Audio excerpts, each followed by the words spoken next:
The number of political prisoners is growing. I visit them regularly. I'm a member of the Public Supervisory Committee. I have a mandate that allows me to visit prisons at any time of the day or night, according to the law developed in the 90s, the law on public control of detention facilities. It was signed and enacted finally, and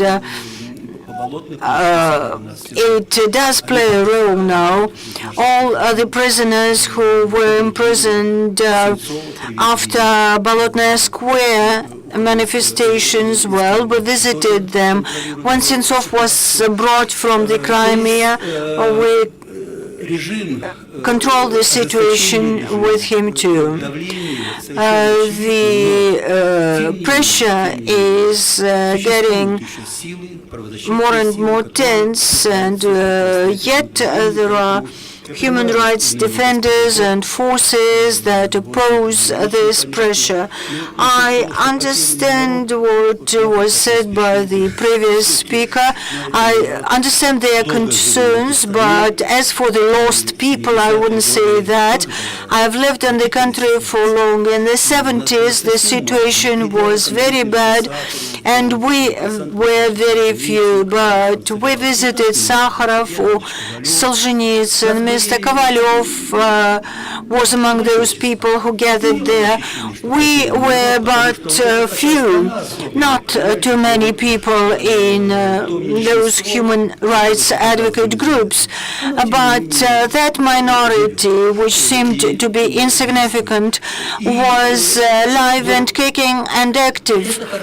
And Putin realized that quite well, and he realized that this is the class of people that needs some specific attention or measures. And little by little, without notice, the first act of the new president targeted at elimination of civil society institution was missed. That is elimination of the Committee on Mercy. And this was done very nastily. There was a nasty campaign that stated that members of the committee took bribes. Mark Razovsky, Marieta Chudakova, Felix Svetov were the people who were on that committee, on that public committee, and they were accused of getting bribes, and the decision was taken by voting there, and to get the pardon statement, too many people would have to be bribed. We tried to defend ourselves. We applied to court, but surely we lost the case. And our activity was relevant. We freed people. We managed to get pardon statements. I personally never voted for freeing those people who were convicted for rape. Marieta Chudakova told me that it wasn't all true sometimes. She said, you don't know women, and yet there were differences of opinion in between our committee. In prisons, about 20-25% of the people who are there with the category, the cases of which could be reviewed. The courts just hated our committee, and Vladimir Vladimirovich, in the first year of his power, has destroyed our commission. He surely thanked us officially and issued certificates for good work at the Committee for Pardoning. There is no such committee, and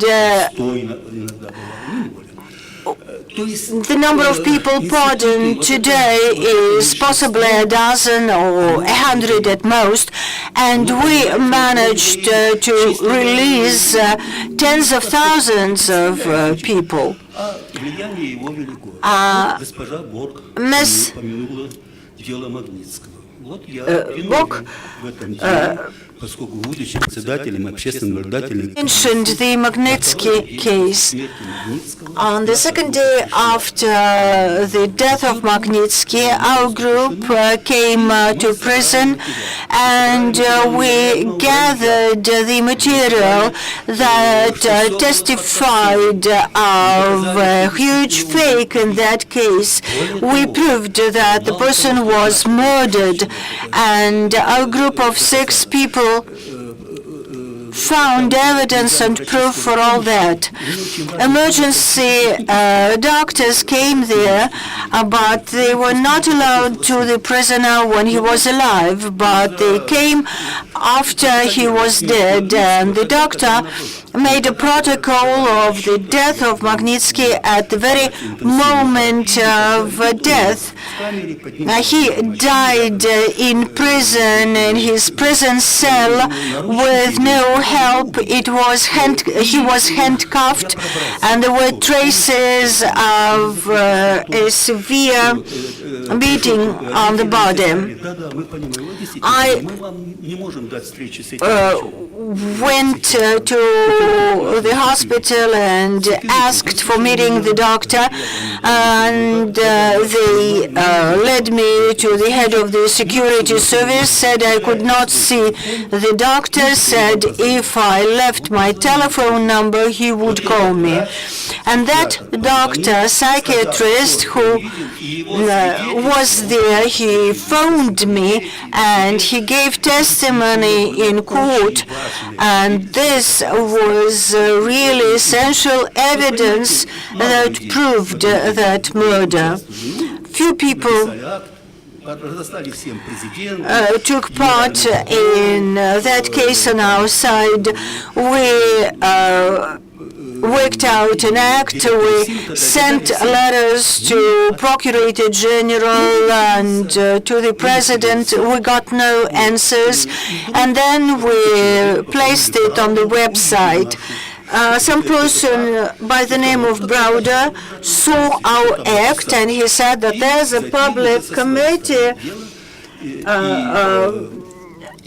and they are doing something there. They published a report, and sometime later I requested the Procurator's office again as to when they are going to answer my claims. They said we will in some time, and then finally they opened up the case and started doing something.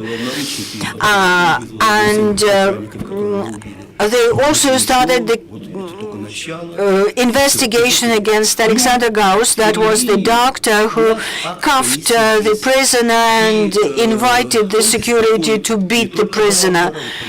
And yet, although they froze that case, I know that something was done later on, that a report was made at PACE, and I hope that PACE is not an institution of democracy lost for the world, and that it will finalize this case where the materials that MP Gross collected are really convincing, and will continue our work and will insist on condemnation of the guilty ones.